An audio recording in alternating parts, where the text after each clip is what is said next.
అంటే బాబు ముఖ్యమంత్రి కావాలి అని. ఒకవేళ జాబ్ ఇవ్వలేకపోతే ఇంటింటికి 2000 రూపాయలు నిరుద్యోగ భృతి ప్రతి ఇంటికి ఇస్తానన్నాడు. ఎన్నికలు అయిపోయాయి, చిన్న పిల్లలను కూడా చూడకుండా పిల్లలను కూడా మోసం చేశాడు. ఇలా రాష్ట్రానికి ఇచ్చిన ఏ మాట నెరవేర్చలేదు చంద్రబాబు నాయుడు గారు. ఇక రాష్ట్రం కదా దేవుడు ఎరుగు. ఇదే చంద్రబాబు నాయుడు గారు ముఖ్యమంత్రి అయిన తర్వాత ముఖ్యమంత్రి హోదాతో కర్నూలుకు వచ్చినాడు. 2014 ఆగస్టు 15న స్వాతంత్ర దినోత్సవం నాడు కర్నూలుకు వచ్చినాడు.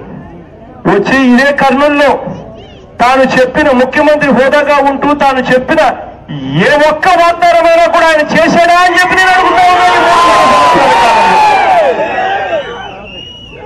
కర్నూలు జిల్లాకు వచ్చి ముఖ్యమంత్రి హోదాలో ఉండి కర్నూలులో నిల్చుని కర్నూలు ప్రజల సాక్షిగా ఇచ్చిన ఏ ఒక్క వాగ్దానాన్ని కూడా ముఖ్యమంత్రి హోదాలో ఉండి కూడా నెరవేర్చలేదు.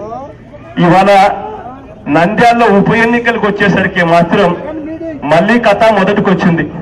మళ్ళీ ప్రజలను మోసం చేయడం కోసం మళ్ళీ నంద్యాలకు అది చేసేస్తాను ఇది చేస్తాను అని చెప్పి మళ్ళీ వాగ్దానాలు మొదలు పెట్టారు.